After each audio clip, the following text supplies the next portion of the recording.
l'horaire et puis par respect pour ceux qui sont arrivés à l'heure, on commence à l'heure. Quelques mots de remerciement à vous tous d'être là. Vous le savez, c'est important pour la Haute Autorité de Santé d'avoir un dialogue direct avec les usagers. On l'a eu pendant une longue période au travers d'Internet parce que c'était le Covid. Et depuis 2 ans maintenant, on a repris le cycle des rencontres annuelles sur place, ici à Saint-Denis, en physique, en réel, avec de la chair, des yeux, de l'âme et du cœur. Et on va essayer de vivre cette journée le mieux possible. C'est un programme assez chargé qu'on a prévu, avec notamment des déplacements qui sont toujours des causes de retard. Donc, vous verrez parfois l'équipe de l'HAS qui a préparé cette journée vous inciter à ne pas trop traîner, à rejoindre les salles, parce qu'il y a des salles de travail qui sont prévues pour certains des ateliers de l'après-midi. Donc nous avons une matinée, et une journée entière d'ailleurs, qui sera consacrée à la parole des usagers. Et je vais vous proposer tout à l'heure, après que Jean, notre directeur général, aura pris la parole, de travailler un peu cette question de la parole des usagers dans le système de santé, ou pour eux-mêmes d'ailleurs. Et puis après, on aura une discussion ce matin dans cette forme-ci de réunion plénière.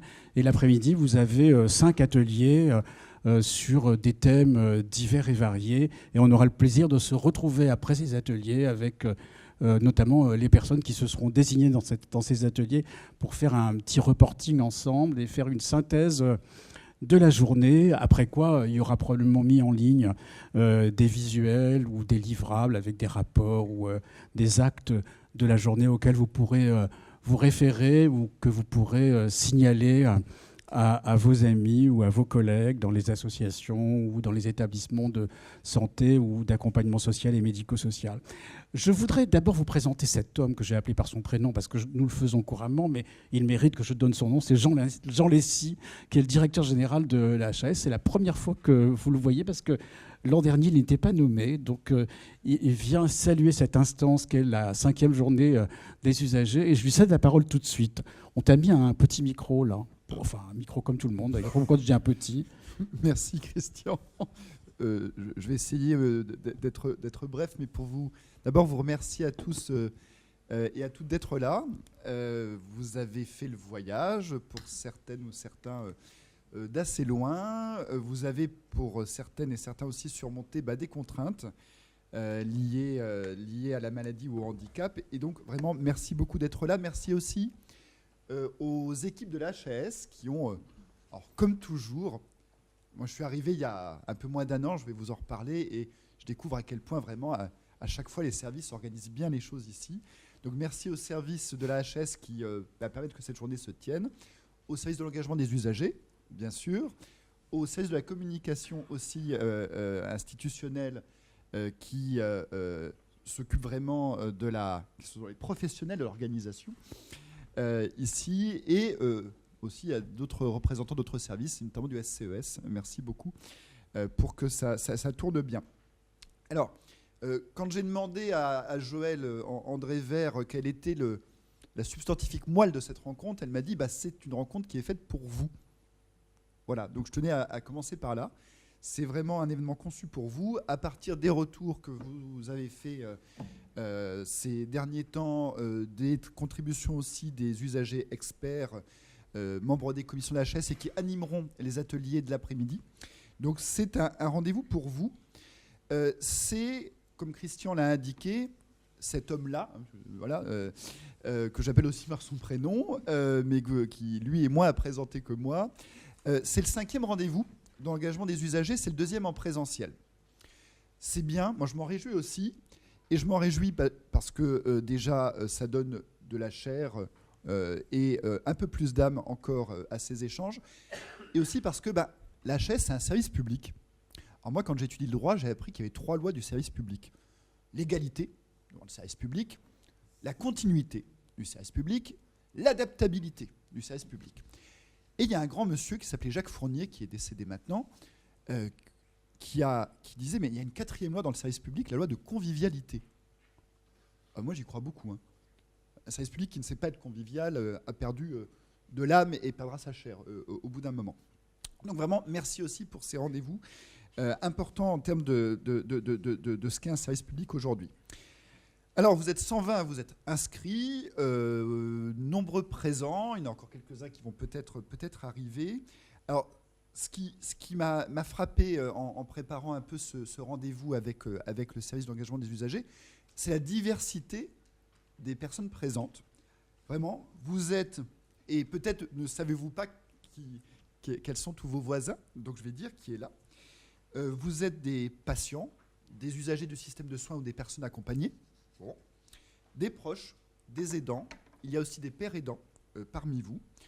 Il y a des personnes qui ont des mandats de représentants d'usagers dans un établissement de santé, d'élus au sein de conseils de la vie sociale en établissement, en service social et médico-social. Il y a même, je crois, un élu municipal. Donc, il y a des élus, des personnes mandatées. Vous êtes aussi des personnes engagées, pour certains, comme patients experts ou partenaires, dans des actions de formation, de soins, en tout cas, d'amélioration du système de santé. Donc, vous êtes très, très variés. Vous êtes aussi, pour certains, des professionnels. Donc, vraiment une communauté très, très, très riche. Alors, comme ça a été dit, c'est mon premier rendez-vous des usagers, parce que les autres fois, je n'étais pas là. Et je voulais peut-être vous faire un tout petit... alors, on appelle ça un rapport d'étonnement. Bon, 11 mois après mon arrivée. Je peux le dire aussi à titre personnel, parce qu'un rapport d'étonnement, ça fait un peu plat des fois. Un rapport d'émerveillement. Alors, peut-être 4 points sur ce rapport d'émerveillement. D'abord, ce qui m'a frappé depuis mon arrivée sur ces sujets-là, c'est le dynamisme de la collaboration avec les usagers au sein de l'ensemble des directions de la HS. Un chiffre, l'an dernier, près de 450 usagers différents, il n'y a pas de double compte, ont participé à des travaux avec la HS contre 236 en 2019. Donc, dynamisme de la participation des usagers qui, alors je ne dirais pas qu'il n'a d'égal qu'une seule chose, mais qui a pour égal le dynamisme du service, je dois le dire, le service de l'engagement des usagers. Et ce n'est pas un hasard si ces deux dynamismes se rencontrent. Alors, deuxième chose que je voulais vous dire, et que je ne mesurais pas avant d'intégrer la Haute Autorité de Santé, de la rejoindre, c'est vraiment cette combinaison des deux types de savoir, à quel point c'est essentiel. Et vous le savez mieux que moi, mieux que quiconque. Voilà, mais sachez que l'institution le sait et mesure cette chance. J'en ai encore parlé récemment en Allemagne, à notre homologue allemand, à savoir cette combinaison des savoirs, des professionnels et des savoirs expérientiels. Bon. Et le fait que le savoir marche sur ses deux jambes à la Haute Autorité de Santé, c'est quelque chose d'extrêmement important pour 2 raisons. Bon, pour des raisons d'efficacité, évidemment, ce que l'on produit, ce que produit l'autorité de santé, c'est meilleur si on combine ces deux types de savoir. Donc ça, je ne vous apprends rien. Il y a une autre raison, et là je vous fais part d'un regard peut-être extérieur, plutôt de citoyen. C'est une forme, finalement, une traduction du civisme. On parle de démocratie sanitaire, qui dit démocratie dit civisme. Le civisme, c'est quoi? C'est qu'il y a une place pour l'engagement des citoyens, et que cet engagement, il est reçu et utilisé.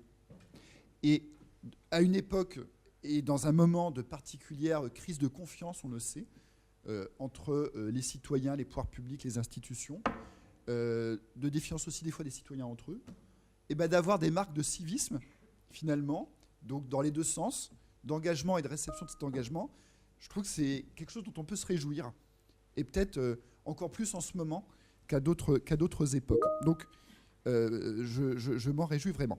Troisième point que je voulais souligner, c'est que les travaux de ces rendez-vous, donc là je parle des journées rendez-vous des usagers, ils ont un impact sur le programme de travail, sur ce que fait la HAS, un impact palpable.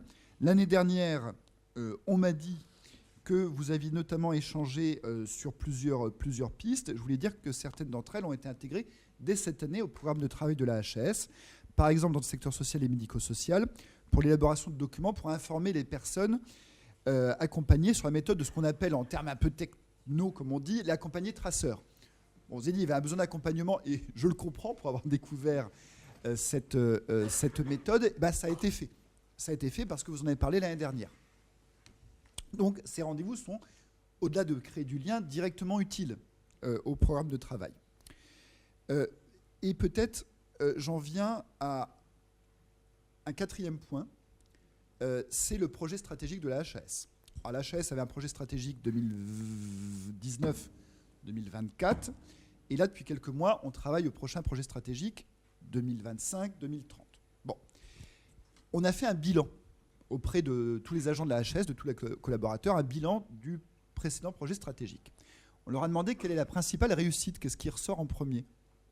Et bien, vous savez ce qui ressort en premier sur les nombreux axes, très nombreux, trop nombreux, disaient certains, axes du précédent projet stratégique, c'est l'engagement des usagers. Donc, parmi les 450 agents de la HAS, ce qui est ressorti massivement comme la principale réalisation, c'est ça. Alors, je ne sais pas si je dois vous recommander la lecture in extenso du précédent projet stratégique. Lisez le prochain, in extenso.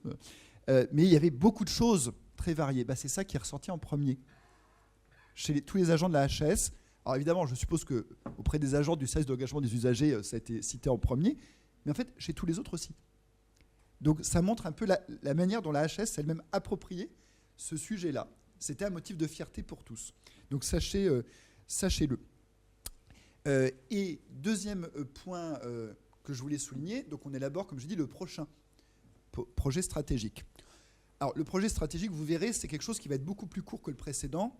Et on ne veut pas que ce soit exhaustif. On ne veut pas que ça couvre tout ce que fait la HAS. La HAS, elle fait plein de choses. Voilà, c'est du quotidien. On veut mettre des coups de projecteur sur ce sur quoi on veut encore avancer.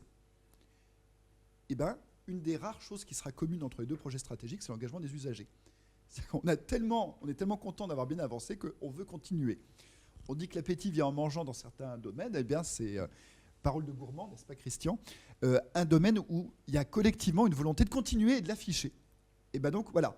Le projet n'est pas encore publié, mais je peux vous dire que ça sera dedans et à une belle place. Alors, encore un mot pour vous dire que d'ici 2 semaines va être publié quelque chose d'important, et je sais qu'il tient beaucoup à cœur de Christian. C'est un nouveau guide, Agir. Son titre, c'est Agir avec les usagers à partir des recueils de leur expression. C'est quoi l'objet de ce guide? C'est d'inciter les établissements de santé ou les établissements et services socio-médico-sociaux non seulement à recueillir la parole, mais à l'utiliser et à faire un retour sur cet usage. Voilà, on parle des fois de démocratie formelle, de démocratie réelle. En matière sanitaire aussi, cette distinction peut s'appliquer. Et cette production, voilà, c'est très important. Ça montre aussi à quel point on veut continuer et cette ambition, voilà, sur l'engagement des usagers. Bon, j'ai beaucoup parlé. Je vais vous laisser du temps pour vos questions, si vous en avez. En tout cas, voilà, moi, je peux rester encore un bon quart d'heure avec vous. Après, malheureusement, je devrais vous laisser, mais d'excellentes mains pour la suite de la journée. Si vous le souhaitez, qu'on profite de ce moment pour échanger un petit peu, à partir de vos questions critiques et autres remarques éventuelles. Merci pour votre attention en tout cas, et je crois qu'en effet, on a déjà une première question.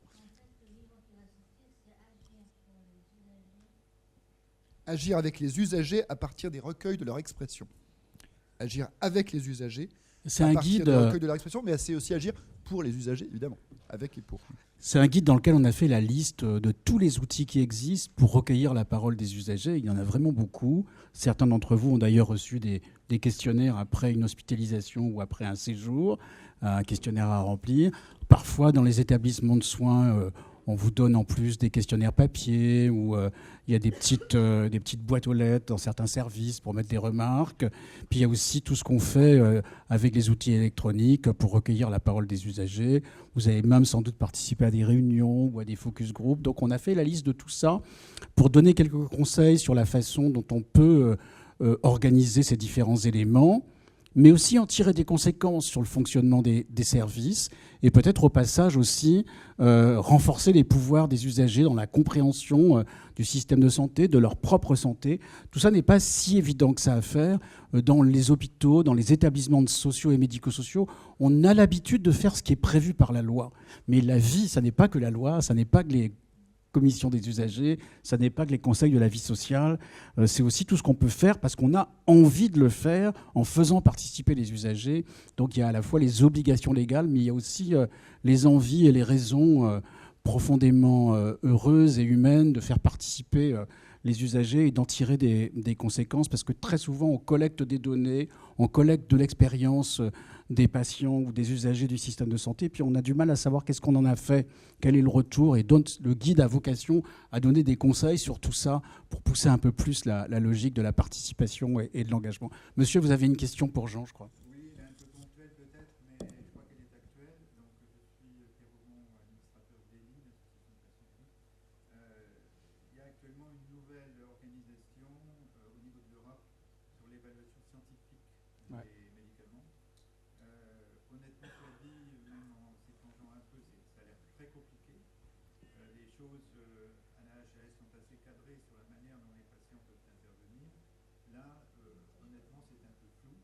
Je ne demande pas une réponse forcément, je dirais, complète là-dessus. Je vous en remercie. C'est un peu expérimental, on a bien compris, mais il se trouve que les médicaments en onco-hématologie sont les premiers à être concernés à partir de janvier. Donc voilà.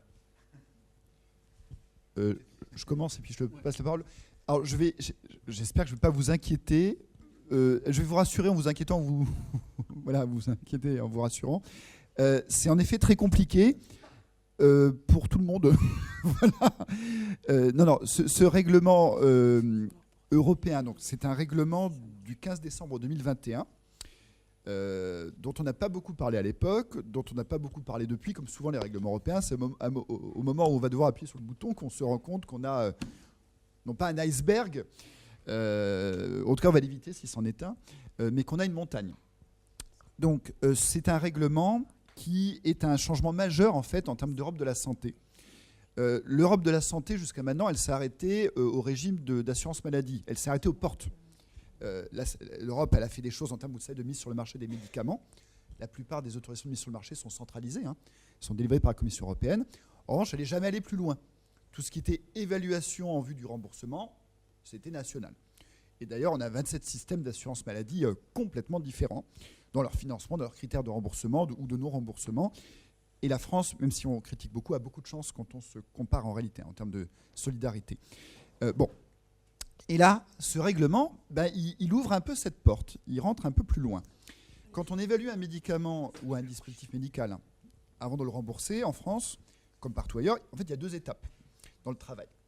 Il y a un travail où on collecte les données scientifiques sur le médicament, on fait les revues de littérature, on regarde les essais cliniques, tout ça, les résultats. Donc on rassemble la matière première, la matière brute scientifique, puis après on l'évalue. Vous savez, en France, c'est service médical rendu, amélioration du service médical rendu, puis on décide de rembourser, puis à quel prix, etc. Bon. Donc il y a deux étapes. On rassemble la matière scientifique et puis on note, on évalue.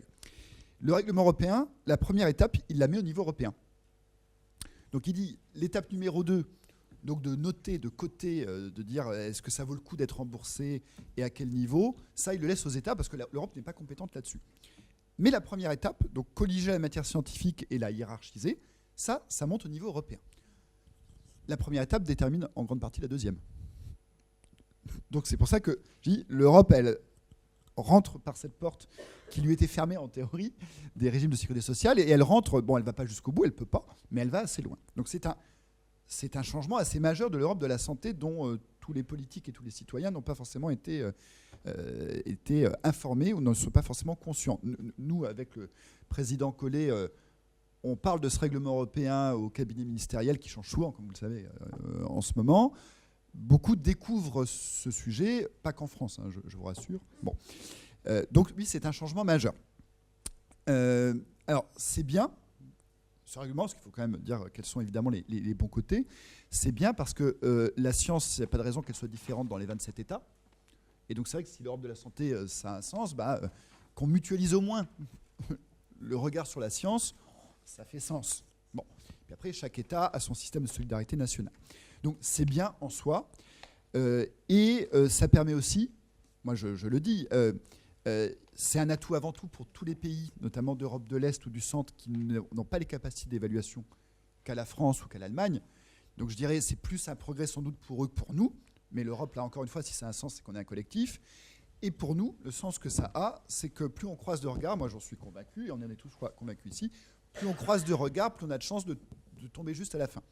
Donc finalement, de rajouter ce partage des données scientifiques à 27, c'est je pense, une opportunité de mieux cerner encore les choses. Bon, voilà, ça c'est les points positifs. Maintenant, il n'y a pas de points négatifs, hein, il y a juste des défis à relever. Non. Donc maintenant, les défis.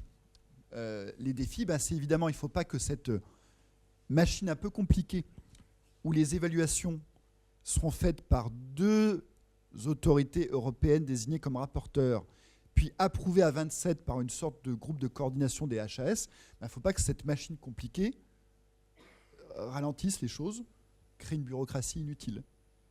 Et le cas échéant, on vient à compliquer l'accès aux innovations. Donc on s'organise, la France notamment, sachez-le, on est parmi les pays, voire le pays le plus engagé dans les travaux préparatoires au niveau européen. Donc on fait tout pour qu'on ait juste les points positifs et le moins possible les défis, hein, pour ne pas dire points négatifs. Bon. Il y aura du rodage au démarrage, hein. Ça va se roder. Mais on peut espérer qu'au bout d'un moment, on verra vraiment tous les apports et pas les points plus délicats. Et donc parmi évidemment les points de vigilance, j'en viens à votre question, pardon, mais il fallait rappeler peut-être le contexte, ce règlement n'est pas forcément connu de tous. Parmi les points de vigilance, il y a évidemment la participation des usagers et des représentants d'usagers à ces évaluations. C'est un sujet de travail. Voilà, donc vraiment, et la HS y est extrêmement vigilante. Après, on y est vigilante à 27. Dans une vie antérieure, j'ai participé à la mise en place du RGPD en matière de protection des données, à 27 aussi. Voilà, ça éprouve les convictions européennes et la motivation, mais justement, ça l'éprouve. Et donc, ce qu'il en reste à la fin, c'est solide. Voilà, donc il va y avoir une phase de rodage. On l'a à l'esprit, c'est un point de vigilance. C'est essentiel pour que ça ait du sens et que ça tourne. Et sachez que voilà, la HS est à la pointe sur ce sujet, mais qu'on le fait à 27. Christian, peut-être. Non, juste pour rajouter un point sur ces défis, justement, il y a la question de la parole des usagers dans ces évaluations-là. Parce que nous, en France, on a plutôt un modèle préférentiel qui est la parole collective. Et dans la culture de l'Union européenne, en tout cas dans la culture anglo-saxonne, on a plus la préférence pour le témoignage individuel. Donc, je pense que pour nous, Français, ça sera un point de tension, notamment parce qu'on a mis très très en avant la contribution des associations d'usagers dans l'évaluation des produits de santé, avec un mécanisme qui est maintenant bien installé et auquel un bon nombre d'entre vous est accoutumé. Et puis le fait qu'il y ait des experts d'usage aussi dans les commissions. Donc on est allé très très loin dans la prise en compte d'une parole plutôt collective. Le modèle européen est plutôt du côté de la parole individuelle. On aura besoin sans doute de s'adapter et de faire attention à tout ça. Et après, je vous passe la parole. C'est aussi une chance. Ouh là là, il va falloir choisir. Le choix va être cornélien. C'est aussi une chance pour la France de faire monter au niveau européen une vision qui, comme l'a dit Christian, n'est pas forcément partagée par tous. Mais donc, c'est de porter la voix un peu plus haut. Voilà. Donc, voyons aussi l'opportunité. Alors, comme on a une question à droite, on va peut-être à gauche pour alterner, puis après, on reviendra à droite.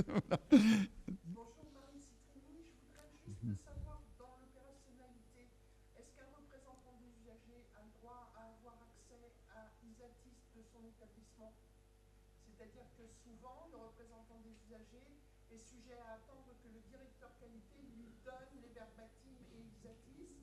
Est-ce qu'en tant que représentant des usagers dans l'établissement, nous pouvons accéder librement à Isatis? Si les membres Très de bonne question, il a la réponse.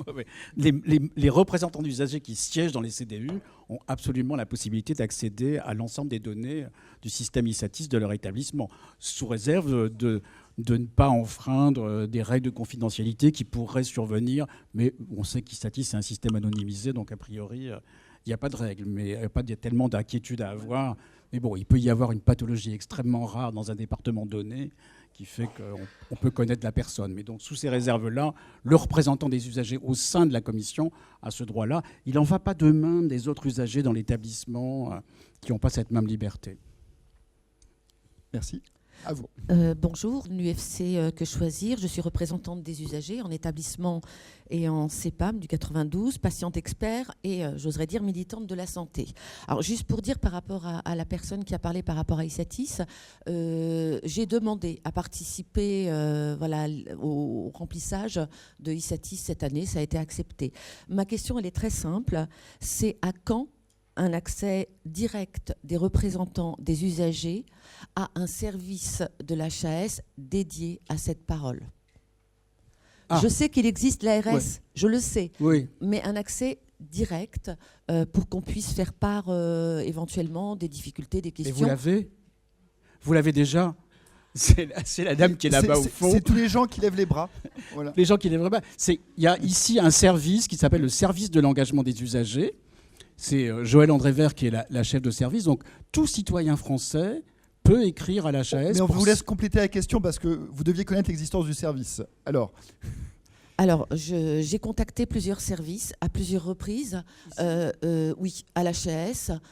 J'ai eu, après moult demandes, une réponse qui m'a satisfaite en disant, parce qu'il y avait un problème dans l'établissement dans lequel j'étais, en disant on en tiendra compte lors de la certification. Point. Tournez-vous vers l'ARS. Pardon. Point. ah oui. Voilà. Après, c'était peut-être pas les mêmes personnes qui étaient là à ce moment-là, mais C'est pas non plus complètement faux. C'est-à-dire que les choses, elles sont très séparées. Il y a d'un côté l'établissement qui délivre des soins ou des accompagnements sociaux et médico-sociaux, la HAS qui est dans un rôle d'évaluation de la qualité et dans un rôle d'alerte aussi, et puis le levier pour faire exécuter une recommandation de la HAS, c'est l'Agence régionale de santé. C'est le pouvoir réglementaire, c'est l'autorité qui peut imposer à un directeur d'établissement de faire ceci ou cela. Alors, peut-être ne le fait-il pas, peut-être que l'ARS ne met pas en œuvre son pouvoir de contrôle à l'égard de l'établissement. Je sais que tout ça, je le sais par expérience, que tout ça n'est pas forcément aussi bien fait. Mais pour l'instant, la haute autorité n'a pas de pouvoir d'injonction à l'égard d'un établissement. C'est une question qui n'a pas été ouverte. On a simplement donné un pouvoir d'alerte aux associations agréées pour signaler à l'HAS telle ou telle problématique. Mais personne ne s'est intéressé à regarder substantiellement de quoi a été fait ce pouvoir d'alerte. Mais tant qu'on regarde les autres autorités indépendantes qui existent en France, certaines d'entre elles ont des pouvoirs d'injonction ou des pouvoirs de mise en demeure, etc., etc. Ça, nous, on ne l'a pas encore à l'HAS. Alors, peut-être qu'il faut que cette question-là vienne dans le débat public. Et peut-être qu'à l'UFC Que Choisir, c'est un sujet qu'on pourra porter. Mais voilà, les analyses sont assez différentes. Il y a notamment des personnes qui consistent à penser que ce que fait la HAS, c'est de l'ordre de l'incitation à la qualité. Ça n'est pas du contrôle. Ça, on est sûr de nous. Le contrôle, c'est l'État, c'est les ARS. Faut-il, en plus de l'incitation à la qualité, que nous ayons un pouvoir pour faire en sorte que des écarts à la qualité soient corrigés? J'imagine que c'est ça que vous avez soulevé devant la HAS, c'est un écart à la qualité. Dernière intervention, c'est juste que le laps de temps entre les certifications, puisque le levier qu'on a, c'est la certification et la peur, entre guillemets, de la certification. Donc, mais le laps de temps de 4 ans me semble trop long, en fait, quand il y a un souci, quand il y a un relâchement, comme on a pu le remarquer après la certification, il y a un relâchement. À ce moment-là, c'est ce laps de temps de 4 ans qui semble un peu long s'il y a une alerte à faire. Oui. Peut-être, pour vous répondre, parce qu'il y a deux sujets. Il y a votre mail ou votre contact qui a été un peu ballotté. Vous dites, bon, bah ça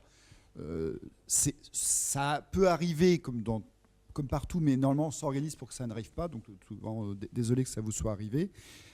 Et après, sur la réponse, en effet, mais là, Christian l'a très bien dit, on n'a pas de bras armés. On est, et d'ailleurs, identifié, on est compétent dans le champ de la qualité. Bon. Et on est tellement identifié qu'on nous écrit pour plein de choses qui ne relèvent pas, quand on prend nos compétences et nos outils, notre boîte à outils, qui ne rentrent dans aucune case. Donc c'est valorisant, ça montre bien que la HAS est identifiée comme ayant un rôle à jouer. Mais après, nous, en termes de levier, quand on se dit qu'est-ce qu'on peut faire, on regarde la boîte à outils et la plupart des problèmes qu'on nous signale de cette nature-là, ça ne rentre pas dans la boîte à outils. On n'a aucun outil pour y répondre. Et donc notre réponse, plutôt que de dire personne ne peut rien faire, ou plutôt que de se taire, nous, on saisit les ARS. On saisit les ARS. Je ne vous cache pas que depuis, vous le savez mieux que moi, depuis 15-20 ans, les services déconcentrés de l'État, les ARS avant les ARH, n'ont pas forcément vu leurs moyens effectifs d'action se renforcer. Voilà. Et alors que ce soit pour des raisons d'organisation, de bon vouloir, de mauvais vouloir, moi je vais juste me centrer en termes de moyens, en effet, elles n'ont pas la capacité toujours de répondre à toutes les sollicitations. On le regrette, elles le regrettent elles-mêmes, pour la plupart, et on peut le regretter collectivement. Et donc on sait que quand on renvoie aux ARS, d'abord on ne garde pas, donc on transfère la responsabilité alors que le sujet nous intéresse, puis on n'est pas sûr que quelque chose sera fait. Mais c'est le système actuel. Alors Christian l'a dit, en effet, on a eu quelques débats. D'ailleurs, très récemment, votre question est d'une actualité brûlante en réalité. On a eu quelques débats plutôt prospectifs sur est-ce qu'il faudrait qu'on demande finalement aux législateurs éventuellement plus. Bon, c'est une réflexion qu'on peut avoir. Mon expérience d'autres AAI, d'autres autorités administratives indépendantes, c'est qu'avoir des pouvoirs, on va dire, durs, quand on n'a pas de moyens propres d'enquête ou de contrôle, quand on ne peut pas envoyer des gens sur le terrain, voir, c'est délicat. C'est délicat. Parce que exiger quelque chose, taper du poing sur la table, quand en fait on ne sait pas ce qui se passe, c'est toujours très compliqué. Donc oui, on se sent compétent, on se sent investi, mais sachez que renvoyer les ARS, ce n'est pas pour se défausser, c'est dans l'espoir que quelque chose va être fait justement d'utile.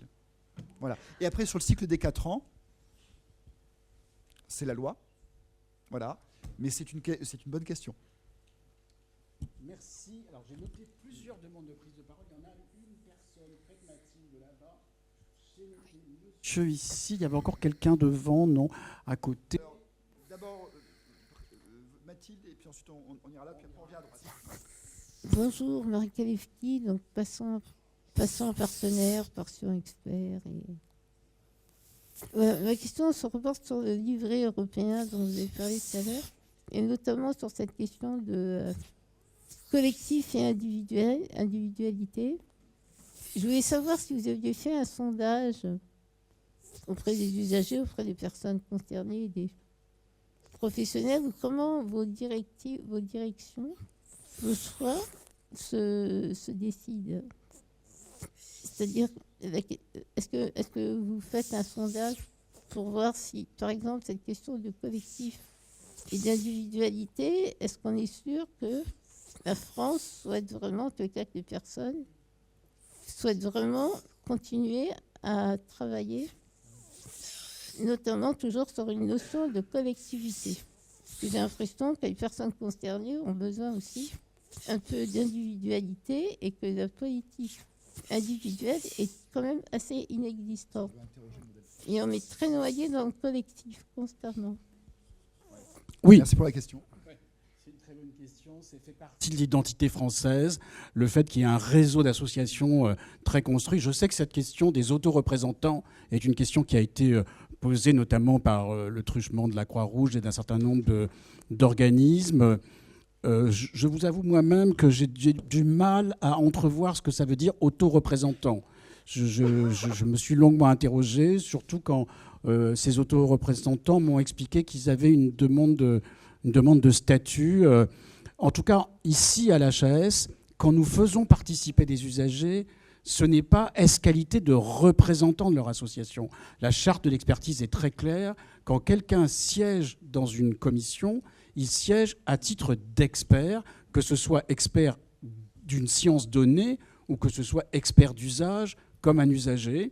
Et vous avez l'exemple, par exemple, au Conseil de l'engagement des usagers, il y a du côté des usagers, puisque c'est un conseil qui est paritaire moitié-moitié, il y a à la fois des gens qui n'appartiennent à aucune structure, ni à aucun groupe constitué, et puis vous avez des gens qui relèvent d'une association, parfois d'une association agréée, parfois d'une association non agréée, ou parfois même qui sont plutôt inscrits dans un phénomène d'échange sur Internet. Donc l'ensemble des positionnements, qu'ils soient institutionnalisés dans une association ou pas, sont acceptés dans une maison comme celle-ci. Ce que fait l'Union européenne en mettant en exergue le témoignage individuel, c'est un peu d'une autre nature, parce que vous voyez bien que ce que nous, on a mis en place dans la consultation des associations d'usagers, c'était l'idée d'avoir un retour d'une association à partir de la parole de plusieurs personnes. Parce que probablement, on se dit qu'on a besoin de ça, que des paroles agglomérées, quand il y a 4, 5, 6, 10 avis dans le même sens sur le fardeau de la maladie, pour nous, dans notre pays, ça a plus de force que quand c'est un témoignage individuel. Alors peut-être que ça, c'est erroné. Je pense que c'est vraiment une question de débat public et de la façon dont notre société se positionne.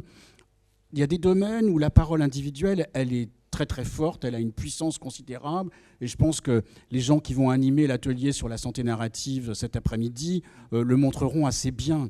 Il y a une pertinence de la parole individuelle, mais il y a aussi une pertinence de la parole collective. Les deux existent, et je pense que tout le défi qu'on a, c'est de faire cohabiter les deux.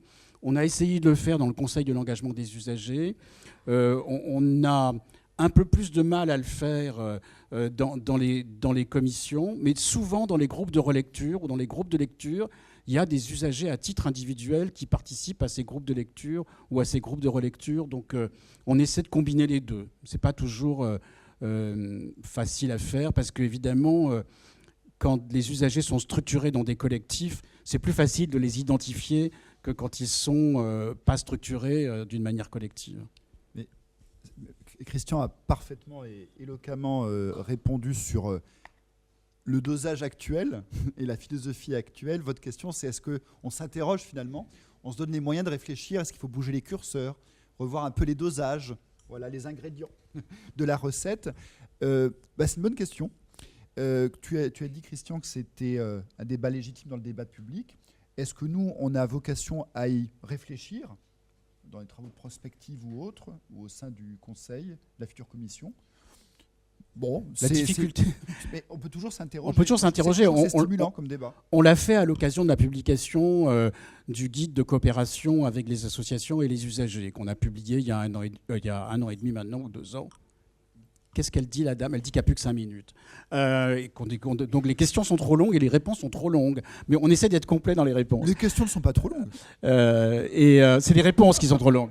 Donc, pas contrario. Simplement, la difficulté devant laquelle on est sur ces autoreprésentants, c'est qu'à un moment donné, pour qu'on puisse les entendre, on ne va pas organiser une succession d'interviews avec des autoreprésentants. Il faut qu'un minimum, ces autoreprésentants aient aussi une expression collective, même si, entre guillemets, ça les défrise.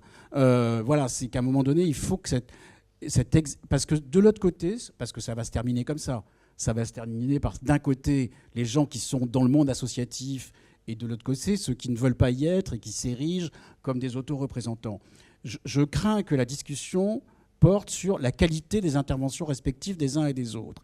Et je vois déjà le monde associatif qui s'élève en me disant « mais nous apportons des garanties d'indépendance, mais nous apportons des garanties de qualité, mais nous apportons des garanties de reporting ». Et de l'autre côté, il faut aussi que les autoreprésentants fassent ce chemin-là, de dire quelle est la qualité spécifique, peut-être différente par rapport à une représentation, par rapport à une expression collective. Je pense qu'il y a aussi tout ce travail-là à faire du côté des autoreprésentants, parce que d'une manière ou d'une autre, ça va se terminer par une disposition réglementaire ou une disposition légale prévoyant la participation des uns et des autres.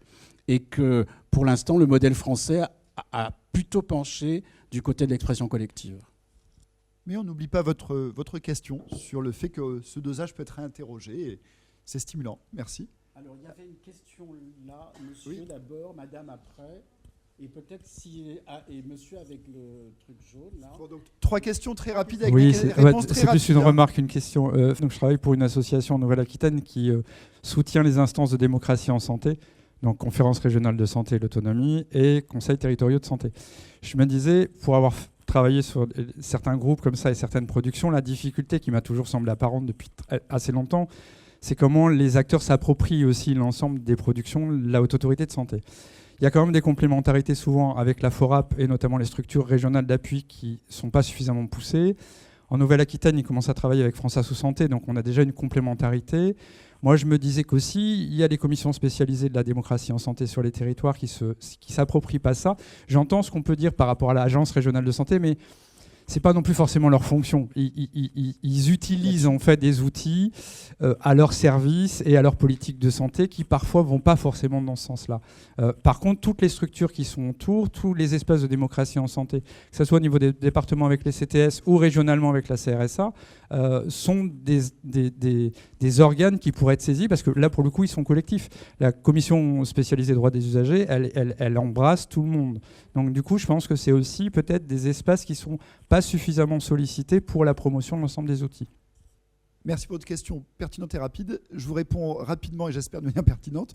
Donc, dans le futur projet stratégique dont j'ai parlé, un des axes, ça va être renforcer l'impact les productions de la HAS, mais pas de manière nombriliste. Pour renforcer l'impact, il faut renforcer l'appropriation. Et nous, donc, un des axes de ce travail, ça va être de chercher des leviers pour démultiplier l'impact. Donc, en effet, d'être pas seul, mais de trouver des partenaires, et notamment territoriaux. Donc, justement, vous le verrez, quand on va publier ce projet stratégique, c'est un des axes. Et donc, j'entends ce que vous avez dit. Et nous, vraiment, on va chercher toutes les bonnes âmes, bonnes volontés pour nous aider à diffuser et à percuter le réel. Et merci, parce que, Merci. à ma connaissance, il y a une seule commission spécialisée des droits des usagers qui a invité quelqu'un de la HAS depuis que je suis ici pour un échange. Donc, probablement, on n'est pas très connu. Et Oui. voilà, c'est un chantier. Madame, avec Non, il y avait monsieur pour faire Chabada. vous alternez Bon, la droite, la gauche. non, vous renoncez à la question ou vous cédez votre tour? Chacun son tour. Madame. Oui. Bonjour, je travaille à la PHP et je suis coordonnatrice des PASS, des permanences d'accès aux soins de santé à la PHP. Et mon point, c'est aussi une remarque, c'est comment on recueille la parole des personnes les plus précaires, les en situation de précarité et les plus éloignées du soin.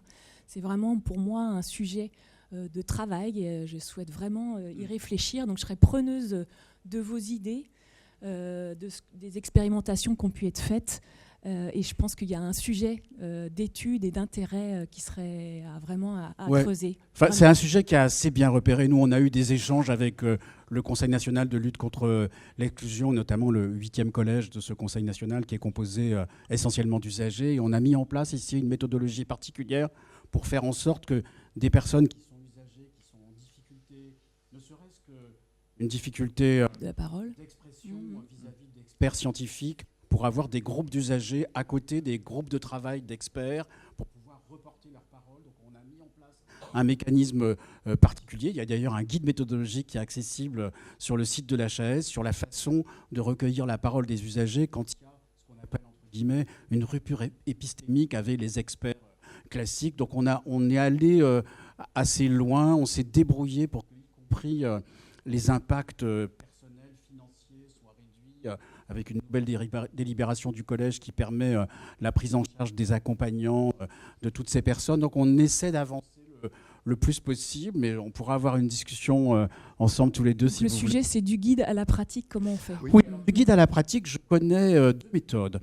Une première méthode qui est assez classique, que j'invoque souvent, le petit bouquet d'orties fraîches sur les fesses nues. Ça marche assez bien. Ou si vous avez le fusil, vous tirez avec un petit plomb, ça marche aussi assez bien. En général, les gens courent. Et puis, il y a la méthode de la persuasion, qui est une méthode un peu plus longue, mais peut-être plus acceptable et peut-être plus fructueuse. Parce que si on donne un ordre, je ne suis pas sûr que ça marche. La difficulté de la force de conviction, c'est qu'elle demande des mains et des esprits humains en nombre. Et puis des missions aussi. Et la HAS n'a pas de mission de terrain. Alors, donc c'est ça la difficulté à laquelle on est confronté. il y a un troisième outil, c'est Oui. donner des outils. Donc il y a la menace, la persuasion, mais si on prémâche en outillant, voilà, c'est aussi une manière d'opérationnaliser. Alors très concrètement, donc vous savez, la HAS a plusieurs directions.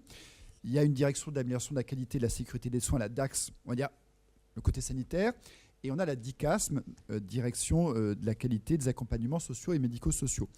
Et au sein de la DICASM, on a créé une petite cellule qui a en charge un programme pluriannuel de travail sur le recueil de la parole des personnes accompagnées. Alors, côté social et médico-social, mais les questions de précarité vont être abordées. Et donc, on a, vous savez qu'on est, comme toute administration, contraint par les effectifs. C'est un des rares endroits à la HAS où on a créé des postes récemment, on a pu décider d'en créer pour justement donner de l'ampleur à ces travaux. Donc un exemple qui n'est pas exactement le cœur de celui que vous avez abordé, c'est qu'on va travailler sur l'outillage pour le recueil de la parole des personnes qui ont des troubles cognitifs, alors notamment en secteur personnes âgées ou personnes handicapées. Mais voilà, l'idée c'est au-delà des grands principes généraux d'outiller pour tel type de public, tel type de situation. Et en effet, par rapport à des dimensions de précarité, plutôt de vulnérabilité économique ou sociale, on va travailler aussi là-dessus. Donc vous voyez, on a un programme pluriannuel en allant du général au particulier et en abordant, en termes vraiment outillés. Et je sais que Christian aime bien la menace. Beaucoup la persuasion, et d'ailleurs la persuasion avec la menace, c'est encore plus persuasif, mais avec l'outil, c'est peut-être encore mieux. Voilà, donc on travaille sur le... Mais je pense que trépied. vous avez raison, je complète la réponse de Jean, mais c'est vrai qu'on a beaucoup fait de livrables conceptuels, de principes ou de références depuis 5 ans à peu près. Et que le défi qu'on a à conquérir, c'est celui de la transformation avec des outils de proximité. Mais là aussi, je crois que ces outils de proximité ne vont pas transformer s'il n'y a pas des facilitateurs dans les établissements comme le vôtre. Voilà. Il y a quand même aussi de la part des institutions publiques ou même des institutions privées de soins ou d'accompagnement social et médico-social, l'idée qu'il faut maintenant recruter aussi des gens pour progresser en interne dans ces établissements. Il y a des choses qu'on ne peut pas faire avec des attachés d'administration, qu'on ne peut pas faire avec des secrétaires, voilà, parce que c'est un métier, le fait de faire partager. Alors, Joël était derrière le pilier, donc je ne mesurais pas son désespoir par rapport au dérapage horaire. Mais il y a Elle une est dernière effondrée. question. Non, elle tient debout encore. Oui, monsieur. Mais plus pour longtemps, Christian, je pense. Oui. Oh, il arrive, voilà. Merci beaucoup, Nam. Oui, bonjour. Je travaille sur l'obésité et je bute sur un problème qui est comment démontrer l'intérêt de l'engagement des usagers dans un parcours de soins. Et j'ai pas de métrique. C'est-à-dire que quand je discute avec des professionnels de santé et que je leur dis c'est extrêmement important d'avoir des associations qui vont accompagner les patients, je bute sur un problème, je ne sais pas le démontrer avec des chiffres. Merci. Alors, oui, non, deuxième réponse, et Christian complétera. Sur l'exemple que vous prenez, d'abord, quand je parlais de nos travaux à venir sur l'appropriation et l'impact, un des axes, c'est de mesurer l'impact. Et donc, voilà, concrètement, je prends un exemple. Maintenant, quand on fait un cadrage d'un travail de HS, cadrage d'une actualisation de recommandations, de nouvelles recommandations, etc., on va se poser systématiquement la question de comment mesurer l'impact sur les pratiques. Voilà, qu'on ne se posait pas systématiquement, mais c'est une de nos ambitions. Bon. Et donc, vous avez raison, dans ce qu'on va mesurer, on pourrait aussi mesurer ce type d'impact-là. Voilà, donc merci d'ailleurs pour la suggestion très, très précise. Donc ça, c'est plutôt prospectif. Après, deuxième élément, il y a des choses comme qui sont prouvées scientifiquement.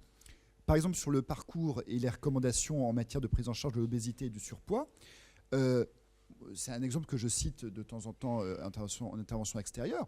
Le rôle du patient partenaire, notamment dans la transition de l'enfance à l'âge adulte, dans les parcours surpoids-obésité, c'est prouvé par la littérature scientifique que ça marche. Ce n'est pas du quantitatif, voilà, seulement. Mais de dire quand même que c'est scientifique, que ce n'est pas juste une conception subjective ou militante et engagée, ce qui est déjà très bien, mais que c'est prouvé par la science, bah, c'est une manière aussi de convaincre. Ça ne convaincra pas tout le monde. Mais des fois, ça étonne que ce soit prouvé, ce genre de choses, mais c'est prouvé. Bon, voilà. Donc, 2 éléments de réponse. C'est on va y travailler de manière prospective, et puis il y a des choses rétrospectivement qui sont déjà prouvées, et il faut le dire. Il faut le dire, ça déconstruit des idées reçues. Voire ça en détruit des fois. Bon. Christian, tu Ouais, je complète très brièvement en regardant la chef du service qui va me flinguer dans 2 secondes. Mais si vous voulez ce sujet, d'abord, ah oui, toute l'équipe. Merci pour ce sujet d'abord parce que c'est vrai qu'on a eu une tendance à la prise en compte de la dimension collective et peut-être pas suffisamment de la prise en compte de la dimension individuelle dans le parcours de soins. Mais la difficulté sur laquelle on bute sur la métrique, c'est la comparaison de situation à situation qui ne sont jamais les mêmes. Donc on arrive probablement à aller sur l'efficacité, sur l'efficience, c'est moins évident. Mais il y a des travaux sur l'efficacité, notamment dans l'approche motivationnelle ou dans l'éducation thérapeutique. Il y a quand même des travaux scientifiques, il y a des publications assez nombreuses, il y a des personnes dans cette salle pour pouvoir le dire. Et voilà, donc je pense que...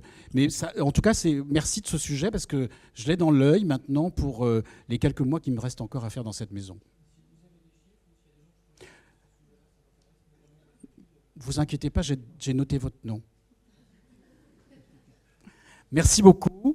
Joël, c'est fini ou on peut... Oui. Oui, non, oui, c'est fini. Bon. C'est fini parce que voilà, il faut que toutes les bonnes choses aient une fin. Et j'espère que ce moment de dialogue avec le directeur général a été pour vous un moment aussi de faire porter vos messages. En tout cas, pour moi, c'était vraiment un bon moment. Merci beaucoup. Merci pour les questions, puis pour votre accueil. Merci Jean. Et je vous laisse entre d'excellentes mains. Bonne journée à toi. Bons travaux. Ouais. Au Merci plaisir. beaucoup. Au revoir, merci.